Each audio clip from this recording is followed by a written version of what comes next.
down 45 fathoms, 270 feet.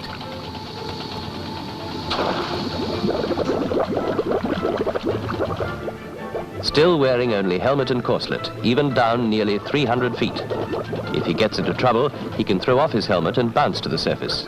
It's a risk, but men have done it and lived.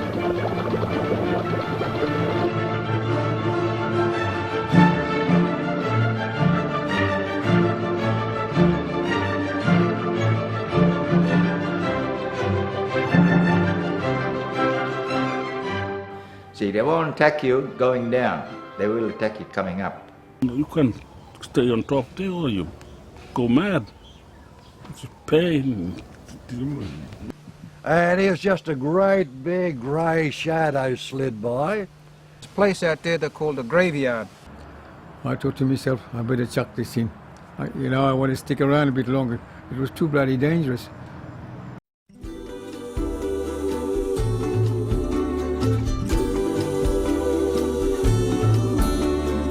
Way up north among the islands, way up in the coral sea, two things always go together.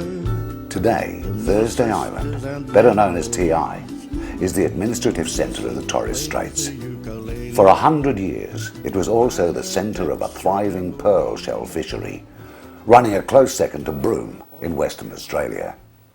They sing island harmonies. The pearlers' work vehicles were the graceful sailing luggers, which had evolved over time for this specific purpose. Might be perfect island harmony. Pearl shell was used in the manufacture of buttons and for colourful inlays in all manner of artefacts. Pearls were a rare byproduct. Singing the songs we love to sing along,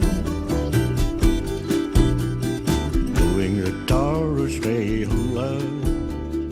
The area's colourful pearling past still lies strong in the hearts and minds of the island people.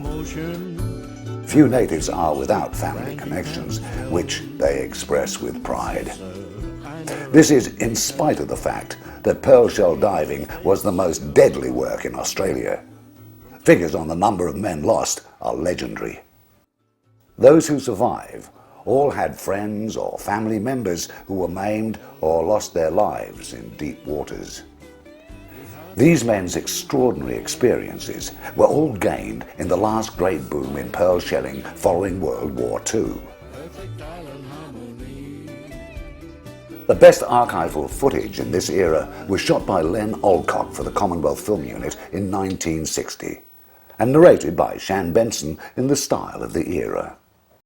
The harbour of Thursday Island, the smallest of a scatter of islands some 10 miles off the northernmost tip of Australia. It's only a square mile of land, but its good harbour makes it headquarters for the Coral Sea pearling fleet. Everyone navigating Torres Strait must pass through these channels. Captain Cook sailed here, and before him, the man who gave them his name, Luis Vaez de Torres.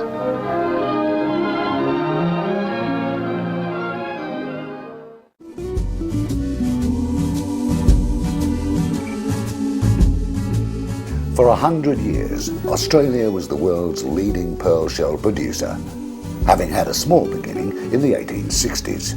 The pearl beds in the Torres Strait were first discovered by people who were actually up there fishing for beche de mer, which were collected in a very simple way by skin diving. And so the earliest pearl shell diving was done by skin divers as well, in quite shallow waters as a result, 10 metres probably the maximum. By the 1880s, the shallow beds had been fully exploited, and diving apparatus had to be employed in order for divers to go deeper and stay on the seabed longer. The diving dress, in the form of copper helmet, canvas suit and lead-weighted boots, was invented in England in the 1820s.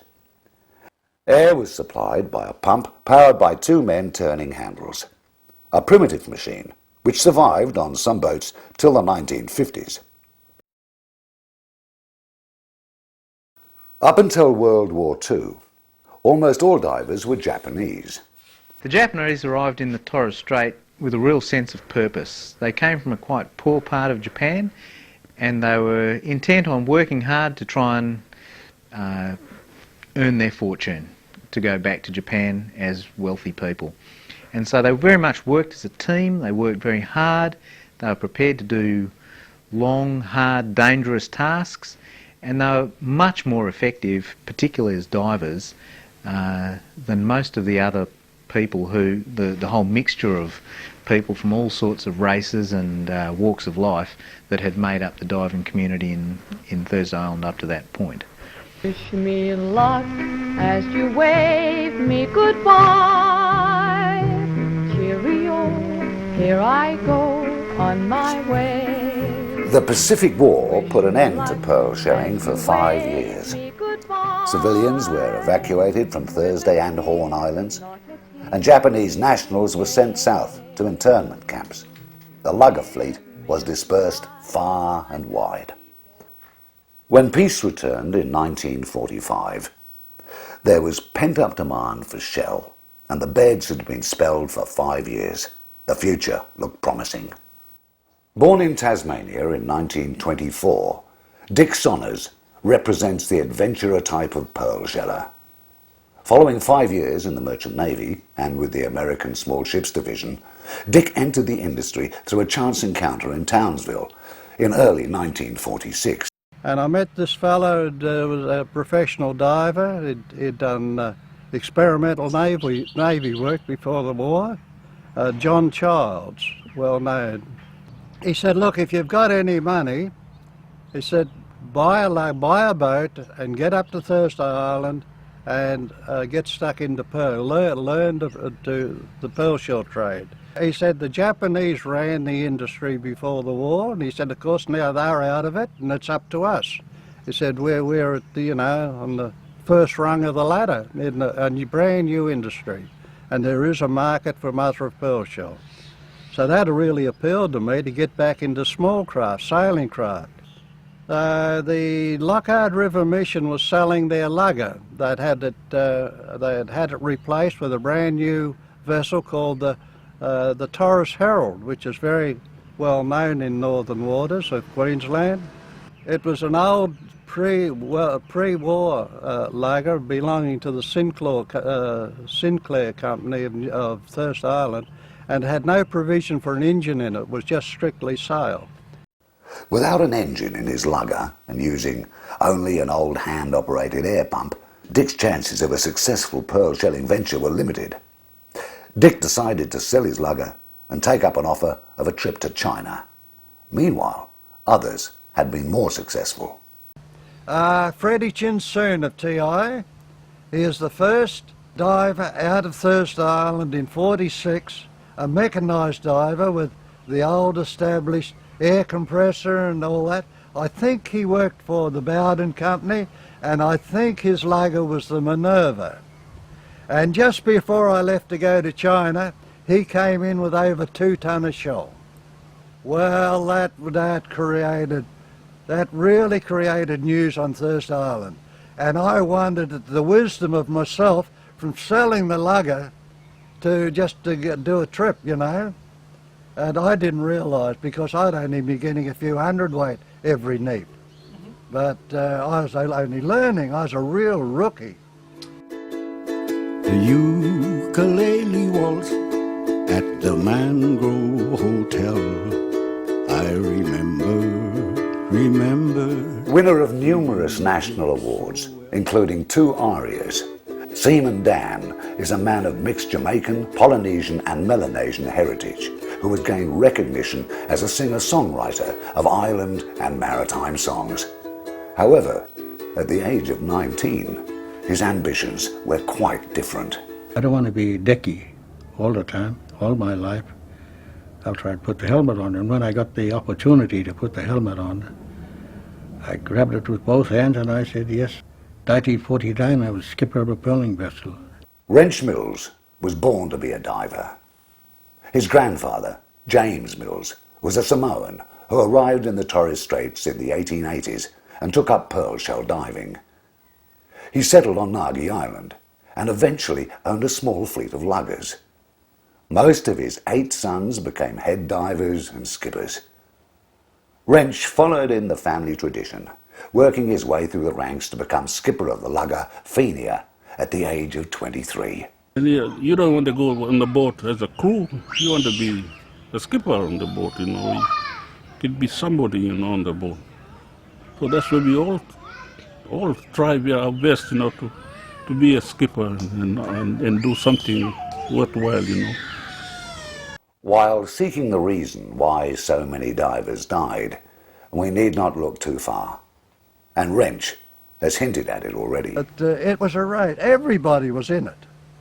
Everybody was competing. Well, you got to have that go. You want to do it, you want to be there, so you got to push. And I really worked my butt off to beat the experienced divers. Those uniquely human traits of pride and prestige are comparatively harmless when pursued by shore dwellers. But when carried out on the pearling grounds, it's a different matter altogether. All divers suffered the bends at some time, though most attacks were not fatal. Well, I came up, I'm sitting down, and all of a sudden, mine seemed to wander, and I could bloody something like, my memory sort of just left me, just boom, like that. I had the bends very, very bad. I didn't know what happened. I opened my eyes. I was seeing this fellow just looking at me, sort of thing. And I came to my senses. 25 fathoms I went, but we didn't have the dress on. Because once you get on deck, and if you fall down, that's it. You got the bends. They call the bends, diver sick. Well, the bends is a phenomenon that occurs when a diver breathes any gas underwater, but more appropriately nitrogen gas. And the longer the diver stays underwater and the deeper the diver goes, the more nitrogen is absorbed by the diver's tissues, and it stays in the tissues until it comes out during the ascent.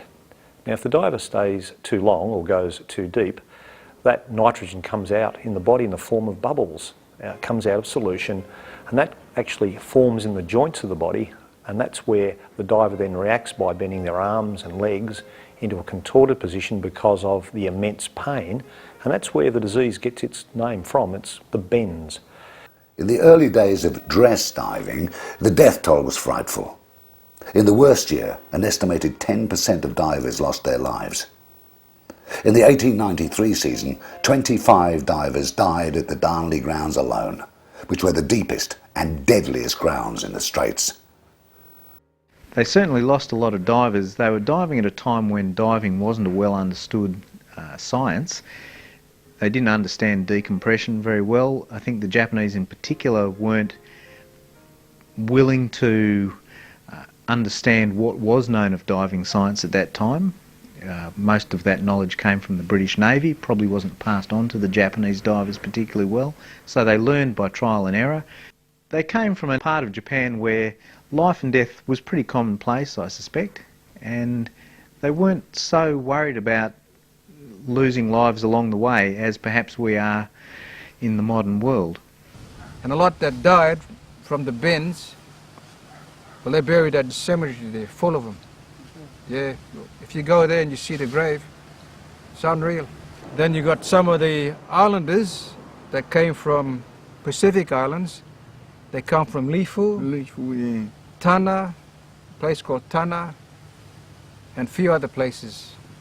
If you go up to the cemetery, you will see on the headstone where they come from. 22 years of age, 18, 23, but very young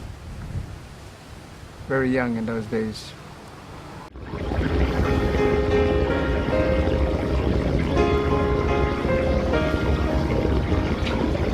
Oh, you can't stay on top there or you go mad.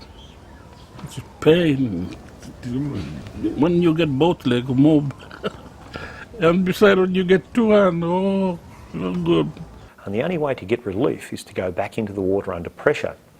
And as the bubbles form in the joints of the body and other areas, the only way to reduce the volume of that bubble was to put it back under pressure so that the pressure compressed the bubble and allowed blood to flow within the body, easing the pain and removing many of the symptoms. Terrible. You can't do nothing. They have to carry you out, put the helmet on you, strap them down, just let you down out, you know. Stop you, so the helmet won't come out and put you down. But as soon as you get to that limit, you feel better. You know, you come out with, oh nice, lovely. You signal them. Sometimes you're too bad, someone have to take you down. Another diver take you down and leave you there when you feel ready.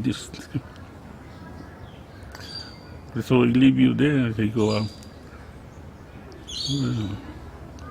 I worked on the principles of the Admiralty tables for staging, but being the diver myself, I was able to go by feel a lot, and I was able to eliminate those a lot. Like with Admiralty tables, if you do a dip, say, of 25 fathoms, you only do one of those for half an hour in a day. You don't do any more diving till next day. Well, we used to do 3 or 4 dives a day. And I always doubled up on, instead of taking, say, half an hour to come up during our work day, the last dip for the day would be double stage. There is no shortcut. Anything over 10 fathoms, you've got to stage, even if it's only for 5 minutes. So we'll be working 18 to 25 fathoms. Your first staging level is at 15 fathoms. You hang there for 5 minutes. Next staging level is at 10 fathoms. You hang there for 10 minutes. And at 5 fathoms, you hang there for 15 minutes. And the most critical is at 2.5 fathoms. You hang there for 20 minutes. Following other travels and adventure, including a stint at crocodile shooting and trochus shelling, Dick Sonners found himself in Darwin in 1951 pearl shelling using his own 30-foot cutter, in which he was to have the worst experience of his life. Well, this was going back to when I had the little 30-foot cutter, and was working out from Goulburn Island, and with the usual southeast winds. There's supposed to be a bed of shell out at New Year Island. That's the furthermost landmass of land of Australia.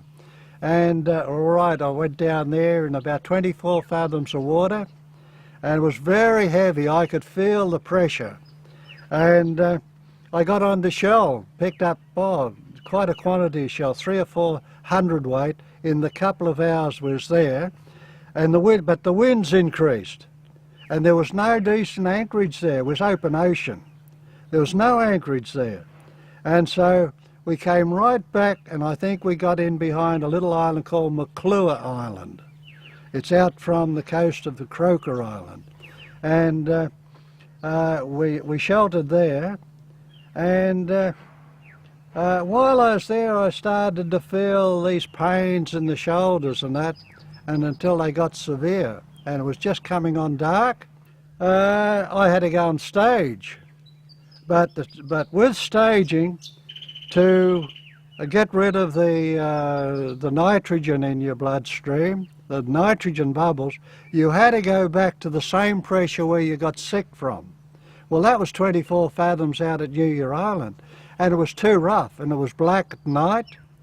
We couldn't get there, and we punched out heading in that direction, just going north, until the boat couldn't take it anymore, and we were getting belted. And we threw the lead. There was no depth sounders in those days. We took a lead sounding. It was only 17 fathoms. So I thought, right, we'll go. I couldn't stand the pain anymore. So they dressed me up and put me down, and it was a long night. It's not only me, it's the boys on deck.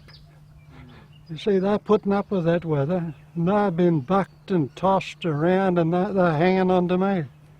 And this was really tough, because the tender, I had the paralysis in the base of the spine. I was paralysed in both legs, and he was trying to hold me off the bottom because I couldn't walk. I was being dragged, and he's taken my full weight, weights and all on, you know.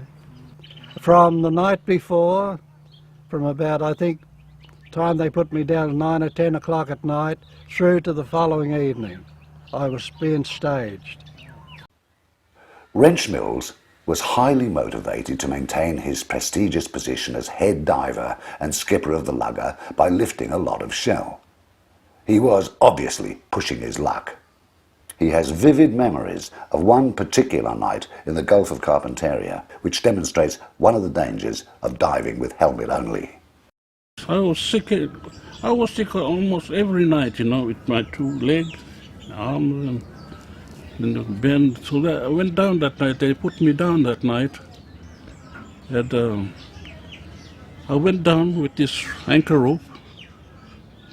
They slacked me down, and as soon as I stopped, the tide that pushed me away from that rope, I hang on for dear life. I couldn't hang on no more. I have to let go. And when I let go, the tide just swept me and almost take out the helmet when that rope tied up top. Helmet almost come off of my head. And then I hang on for dear life. With this hose around my arm, another one around here, that one keep my head in that helmet. But I was like this. I try and pull that helmet back, And I signal and they shake, say, no, stay there. And I signal, come up, pull me up. After they think, oh, this fellow in trouble, pull him up. Pull him up, and I walk straight up, pull me up, and they tell, I was still sick. They want to put me back there. I said, no way, I'm staying here. Yeah, I've been a lot of time down, almost every night when we are diving. I spend my time down. Me and my brother and a lot of others. But daytime we still work, We still work. Being put back down into the sea at night to relieve an attack of the bends was an extremely harrowing experience, one which some were reluctant to do in spite of the intense pain. Boys that frightened of going down at night, we put a empty drum, and cut the top off, fill them up with water, put them in there, or fill the dinghy up with water and let them lay down in the water dinghy there. Yeah. And did that help? Not much, but it just keep you cool. You're cold and you stay all night. Yeah. Looking back with the benefit of hindsight, one may dismiss these frequent cases of the bends as carelessness or over-ambition, but other factors were also at play. If you hurt your leg, you're a diver, you fall down here somewhere, you get drunk and play up. When you go out in the deeps, you'll get the bends in the same part of your body. If you hit your elbow or your leg, then we got to stage you, look after you. Might stage you for 2 to 3 hours. Down into the frightening Darnley deeps, with its uneven floor and great caverns into which a man may fall. One man has died here already this year. Straight to the bottom.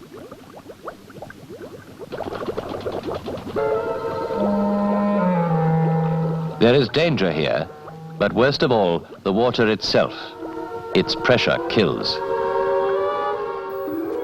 Wrench Mills experienced the Darnley deeps 7 years before this film was made. Until we went to the deep, and then you feel a little bit frightened now because we never been down the deep before, A lot of people, Japanese, been diving before. A lot of them got killed there. And we were not too sure how to go about it, but there's a lot of shell. The pressure is too strong, You can even feel your finger, crackling when you go down. It's dark and deep. Yeah, but a lot of shell, a lot of pearl shell. The more you go down, the more shell you see because they fall and sort of roll off the top and get on. There's plenty of shell. Yeah. The more you go down, the more you get sort of going black out and come back up again and go again. Yeah.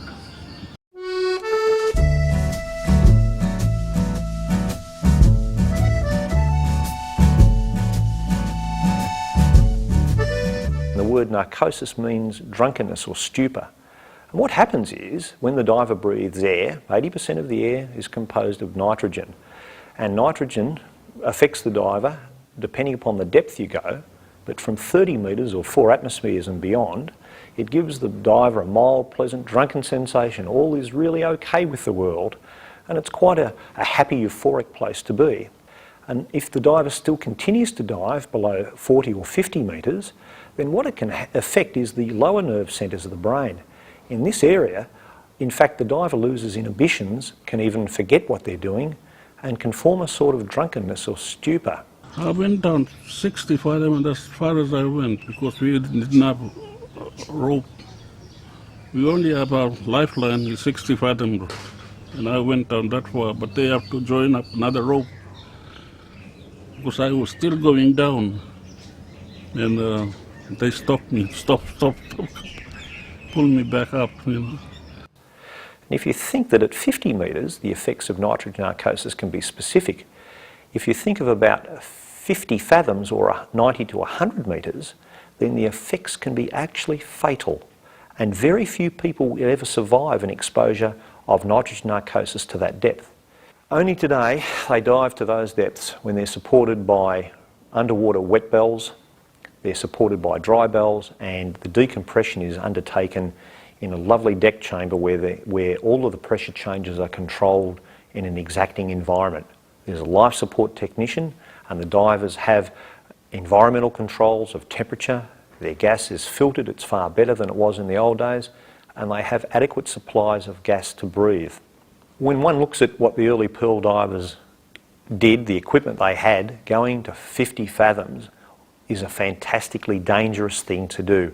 It takes an incredible degree of guts, it takes an incredible faith on your equipment, the boat, the marine environment that you're working in, the crew that you're working with, knowing full well that even if one thing in that chain of life support goes wrong, there is nothing to help you out, nothing to get you back to the surface. That was a very gutsy thing to do, and one I think that most people would not even consider contemplating. The diver communicated with his tender by a system of tugs on the lifeline. When we down, when we want to come up, they pull one. So you pull you up. And you pull 1, 2, you maybe for more air. In you. 1, 2, shake for another thing, you know, maybe say you bag up. You to send all your bag full and you want to send them up. So 1, 2, shake. It doesn't matter you down in 65 them, you pull on that line that fella up there holding that line, you get all that signal clear. Yeah. And for all these things, like something else, 1, 2, 3, 4, 5, maybe to go to your right. Or 1, 2, 3, 4 to your left. All these signals, you know. You must keep that left hand. If you're right-handed, you pick up all that on your lifeline all the time. It's called your lifeline. Never let that go. And your right hand is for picking up pearl shells.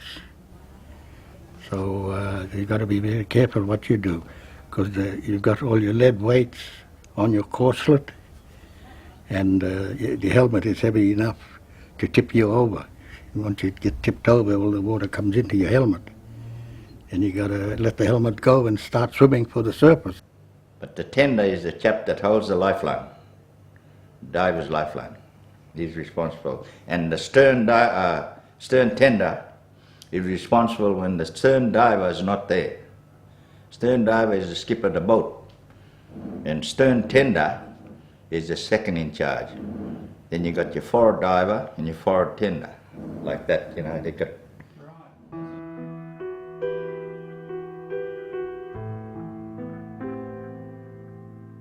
I think a key thing that did occur after the war was that the Torres Strait Islanders had been given much more of a sense of their own autonomy during the war. They served quite an active part in the Torres Strait during the war.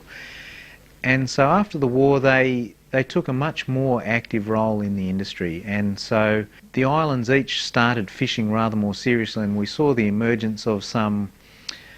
They weren't companies in the sense of the Western companies, but the great fishing clans like the Nonas of Badu Island really came to the fore during that period. and ran quite large fleets of boats, much larger in fact than the companies did, and most of the divers during that era of course were Torres Strait Islanders as well. So the industry really shifted radically after the Second World War. It didn't go back to being the same kind of industry that it was before. It was much more dominated after the Second World War by the Torres Strait Islanders. Even the boats that were run by companies, by Burnsville and by Bowden's, were using Torres Strait Islanders as their crews and divers during that period. When the Japanese divers were released from internment at the end of the war, some returned to Japan. Others, like Kirakachi Shibasaki and Tom Fuji, who had married island girls, returned to their families and resumed their roles as respected members of the community. Islanders and a few Europeans were trained to fill the gap left by the departure of the Japanese. Tom Foster was at sea 15 years, 7 of them on his father's lugger, Charm. He remembers his first dive very well. Did my ears in the first dive. Before they burst, as I was getting something expanding in your ears, and then when it went, you're right then. You can clear all the your ears and so on, and it's only the initial dives, and especially for a newcomer, and is to press your nose hard against the face glass and blow, and your ears will prop. Crew boy or the tender is, you know, if he's on the ball, he'll warn a new diver, tell him what to do. I worked 25 fathom, just with a helmet. You only got about that much water just below your chin in the helmet. You can't bend over, you've got to stoop to pick up the shell. You aim ahead before you get to the shell. You see the shell, and you make your line. Just enough movement to get to the shell and pick it up in one run, you know. You don't walk, sometimes you sprint with a strong current.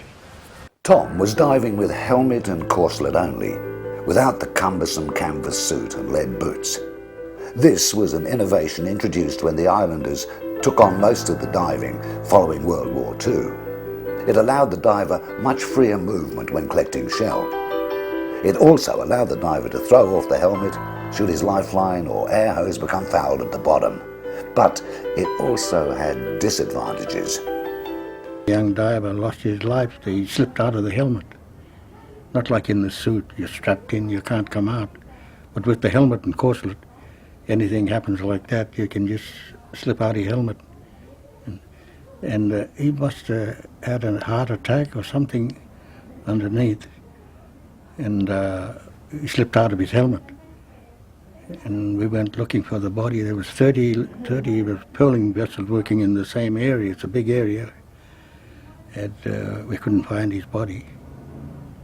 So we sailed back to TI in a funeral procession, one lugger behind the other, full sail, back to TI. We're about 25 miles away from TI. We sailed all night.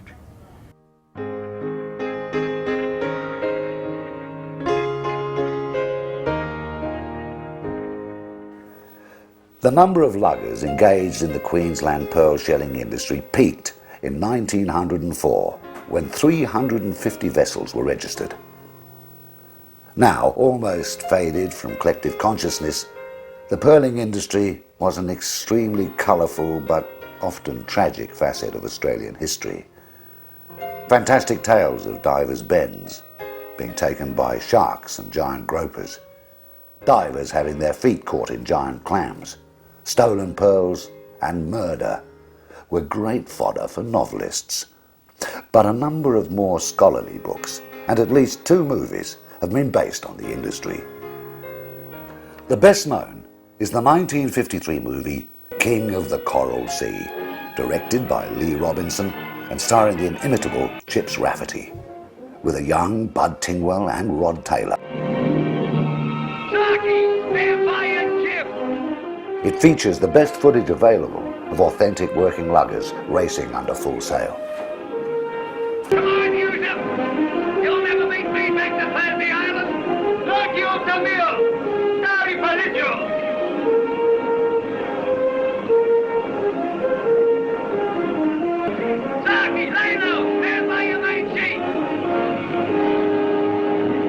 The plot may have been fictional, but the boats, diving gear and issues are authentic Thursday Island of the period. Drop your production costs. We operate cheaper than any other pearling company in Australia. You can still work cheaper. For a start, simplify your diving methods. The helmet will cost us the best method there is.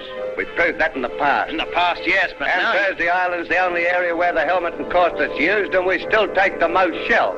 But your output per man is still low. I did a bit of underwater work for the British Navy during the war. We used the aqualung gear they developed for the frogmen. That fancy stuff might be all right for Navy frogmen, but they're not in the pearling business, Mr. Merriman. Right, Jack. Okay, Ted, don't go frightening any sharks.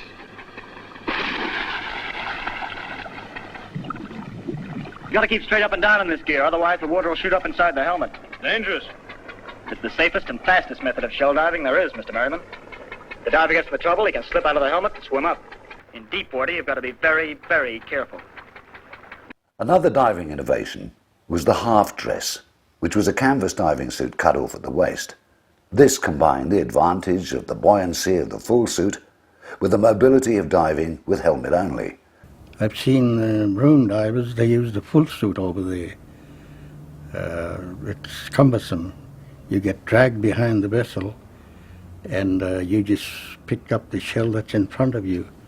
But with the half suit, you've got free movement. You can zigzag. You cover more area and you pick up more pearl shells that way. I prefer the half dress. You can blow yourself up. It helps you carry your weight, the weight of your shell. Otherwise, if you've only got a helmet on, you've got the dead weight of your bag full of shell, and you can't come up. You're relying on the tender to take your bag of shell away and to pull you up. Diving was only carried out during the neap tides, which are a 5-day period of weaker currents following the new and full moon. The divers had to make the most of those few days each fortnight. They all work together. When the neap starts, that's it. They all go together. When it's over, one by one they come in. Some like to work there and bend down. You get that water dirty, you're going to look like that to pick a shell. Yeah. Well, sometimes you get that right through. Right through the neap. You're bending down, crouching down to look where the shell is. Get up early in the morning, 5 in the morning. Start to get your diving gear ready. Undo all the stuff, all your ropes and your air hose, your diver hose, and clean the helmet, face the glasses, and you go straight down the ladder, boom, down you go. But as soon as it's bloody daylight, at the old ground, you don't get the bends there, so not very deep. They can work bloody 6 in the morning to bloody 6 in the afternoon. Just sunset, all come up and sort of thing, you know, and yeah. It was a bloody hard life, I tell you, it was. Really hard, work hard for what we... To maintain production, the luggers put out to sea at the beginning of every neap, regardless of the prevailing southeast winds. When the Commonwealth Film Unit shot this footage in 1960, they were fortunate to have calm weather, but it gives a false impression of normal sea conditions. In Australia's far north, the southeast winds blow briskly for much of the year, often blowing up to 20 and 30 knots, making conditions very uncomfortable on board. Most of the time you only work 2 divers because the wind is so strong that you've got to hold the head of the boat into the seas. And we've always, the mizzen sail, or what we call the mainsail sail in the north, they don't call it mizzen and foresail, it's main and foresail. And before you leave anchorage, that sail is up, usually with a double reef. And that's just to hold the head of the ship into the seas and the wind. It can be slacked off. If you slack it off, that allows the bow of the boat to swing off, and that leaves a spread between your 2 divers. But in real rough weather, you've got to almost head into the wind, and she's drifting sternways, and one diver, if you've got 2 divers down, one can get in front of the other or stir up muddy water. So that's when, you know, it's really blowing hard. But we've stayed out in those conditions. And of course, there's no running for shelter of a night. We've anchored in those seas, and where it's just workable, but the waves are cresting, and we're way out from any side of land, and the seas will come over. You hear them rumbling down the deck of a night. The boat might swing off, and one will comb over the bow, and you'll hear it lumbering over your head, over the decks, but that is when it's really bad. But there's no running for shelter. Pearl shell were commonly found on mud bottom, but there were exceptions. And sometimes you could see, if it's a muddy bottom, you could see where the shells turned over. When the tide changed, it turned over the other way to feed the other way. They open up, and then when the tide changes again, it swings back, turns back the other way, and feed again. It's down on the natural bottom, and it's usually deep. It's mud. Well, what we call too in some places, garden bottom, where everything's growing, is flourishing.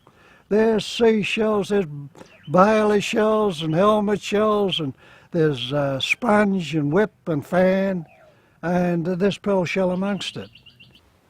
The time spent in midwater staging could be up to 1 or 2 hours, depending on depth, but to the suspended diver, it seemed a lot longer. Just sing your songs. I keep thinking of pearl shell and parties. Get with your mates, meet your mates ashore, get a guitar and have a bit of a sing-song. Whenever we come into port, the TI girls, they'd put a party on for us, and it's usually at the town hall, a dance night sort of thing. So it was very good. Doing a Torres Strait hula, each one a story to tell.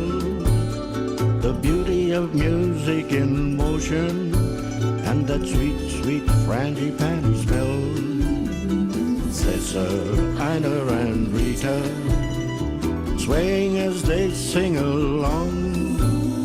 From TI to Sydney and Europe, traveling with a smile and a song. Hello, Cocky,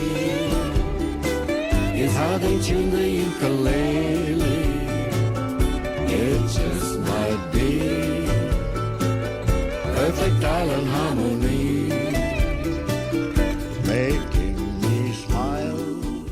The Torres Strait was quite a frontier society in the late 19th century, 1880s, 1890s. All sorts of people from all walks of life came through there. A lot of people from the Philippines, from Indonesia, as it's now known, and from the South Sea Islands particularly came in, and they intermarried a lot with the Torres Strait Islanders. So almost from the start, the Torres Strait Island society and community was starting to change. Cousins, Omar Binawel and Budden Ahmet, were dive tenders during pearling's last hurrah. They represent the mix of races and cultures which make Thursday Island the colourful place it is. Our grandfather came from Johor Straits, Singapore. He was a Dayak, like an Aboriginal of that land. Also of Malay and Islander descent, Bill Anderson was born on Thursday Island in 1927 and orphaned at the age of 9. Yeah, so most of my people is mixed race Malayan, which I said from Badu Island. There's a lot of Malayan divers there too. It's all like a big multicultural up here. We call it company rice. When you make a rice, you're mixed up with fruit and vegetables and whatever. Say everything in it. Meat, different type of meats. Company rice, we call it. Oh, it's good. And all the different nationality, yeah. Everybody seems to get on, get on Everybody's well, yeah. No arguments. No arguments. When Bill Anderson was growing up in the 1930s, he saw things a little differently. Japanese divers, and they used to have their own boarding houses. Japanese on one end of TI, and the Malayans on the other end, you know. They didn't get on really sometimes. They have a bit of a fight and pull a bloody knife out. Yeah. So, yeah, that's bloody way back. And that's, you know, the Malayan get married into Torres Strait Islanders, yeah. Izzy Shibasaki's father was a Japanese diver who, like many of his countrymen, settled on Thursday Island and took an island bride. Izzy also became a diver against his father's wishes. Well, actually, he didn't want us to dive. Look at it that way. Because he knows it's a dangerous job. It takes a certain person to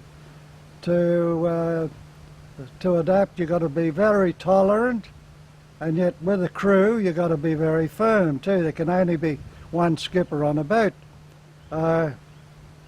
And all mixed race. There's fellas, we used to refer to them as half-castes, and there's no offence, they took no offence at that at all. Like they're here in the modern day, you've got to be so correct. All this indigenous business was half-castes or natives in those days.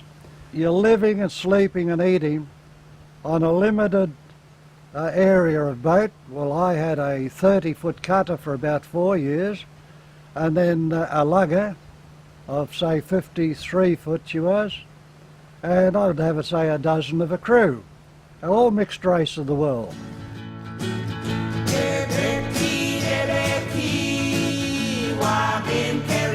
Both secular and sacred musics are popular with Torres Strait Islanders and are as eclectic as the society is multicultural. Many of the song lyrics feature the luggers' crews at work and play. Originally, the instruments were quite basic. It's just a drum and a bamboo with the 2 sticks. We call them lumut. And then when I was young, the guitar comes.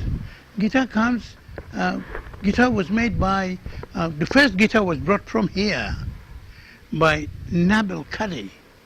We compose our own songs. We get a love song composed by Murray Islanders, and we compose all the songs. We even compose all the songs when you work on the reef. The song can tell you that you were there on this island, in Cairns, Townsville, Mackay. So we compose all our songs, and the boys play the guitar. But the old country song used to be arrived. It was very beautiful songs. As a young fellow, my inspiration, Mum Dan always had one of those wind-up gramophones, and she always had Tex Morton records. So as an 80-year-old, Tex Morton was my inspiration in those days.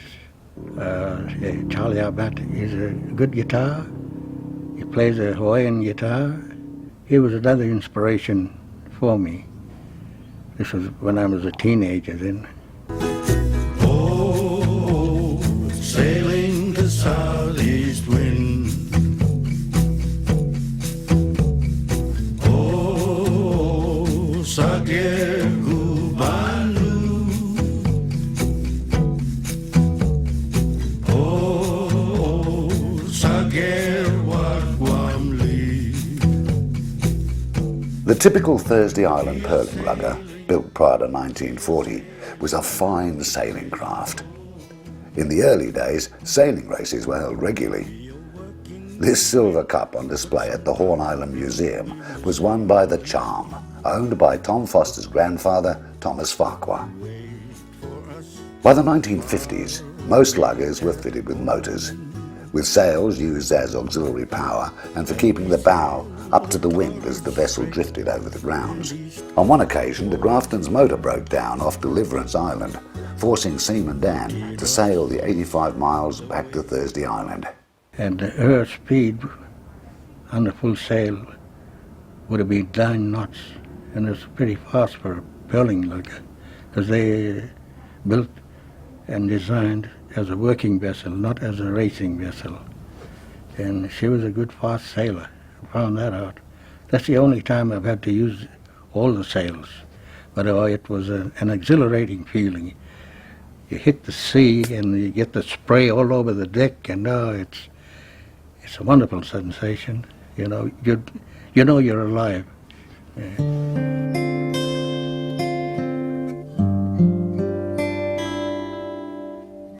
Nitrogen narcosis and the bends were not the only hazards that could spell the end for a diver.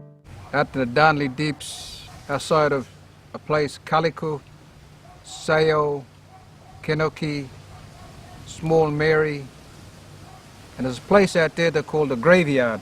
There's a lot of Japs way back in the 1880s when the pearling started. The Japs went out deep in those days, or after that. And there's a lot of them died, and the helmet got caught in these high-rise place at the bottom. The helmet and the body's still down there.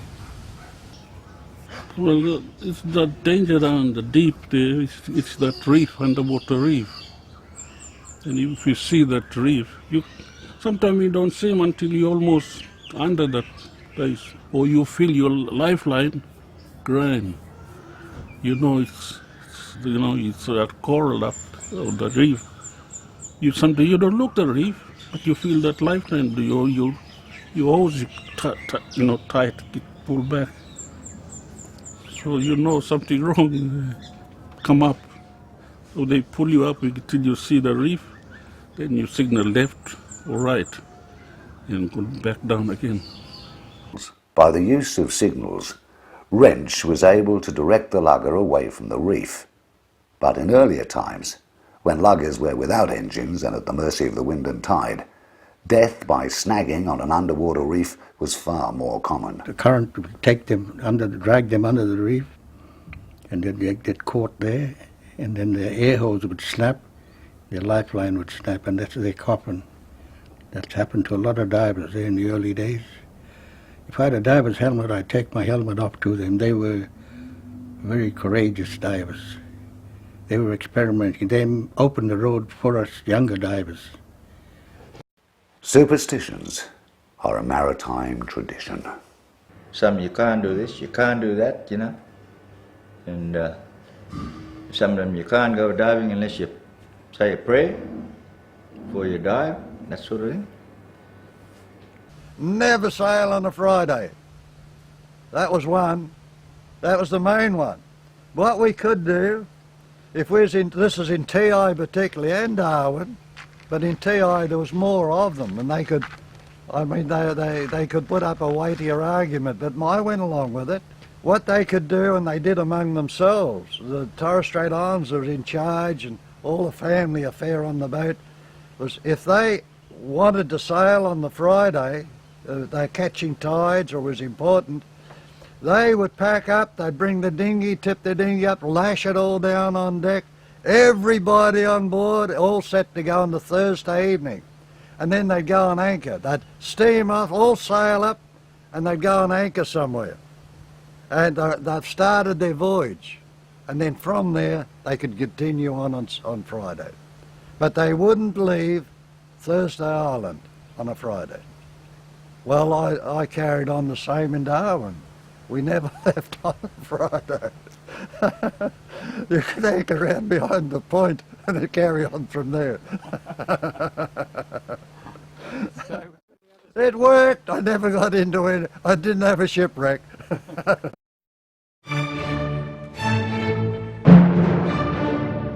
Oh, you get some big sharks, 14, 16 footer. They're the ones you could be careful, especially coming up. They'll attack you coming up. So you got to keep walking if they follow you. And try to frighten, well, the only way you can frighten them with more air, the bubbles. They frighten the bubbles. We used to take a shell out of the bay, hit the helmet, make a noise, and we'd pull the helmet, ask for more air. 2 pulls for more air on the lifeline. You'd ask for more air and pull your helmet down as far as you could, and then you just lift it up like that and reach a lot of air go out and the shark would run away. Yeah. If you signal more air and they want to know what's wrong, you give them 7. That's signal for shark danger. And then you just shake, if you're okay, just shake your line like that, and everything ceased, and you just carry on the way you were. Saw shark, he would have been about 50, 60 feet away from me, and the visibility was so good. and he came straight at me like a sore shark out of Hades. And I'm trying to duck in the helmet, and there's nowhere to hide.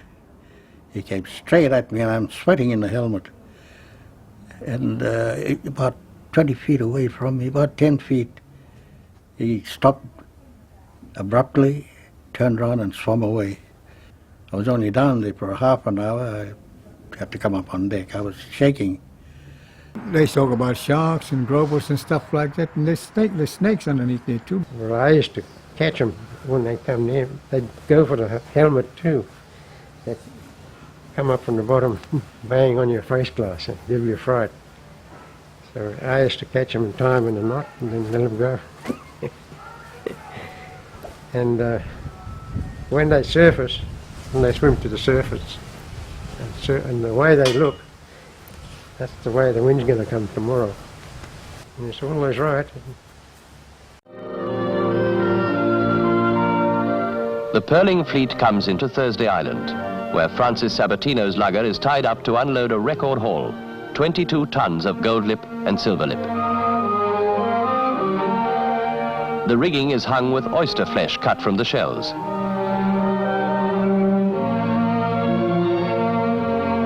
"22 tons of shell mean a great deal to the people of Thursday Island.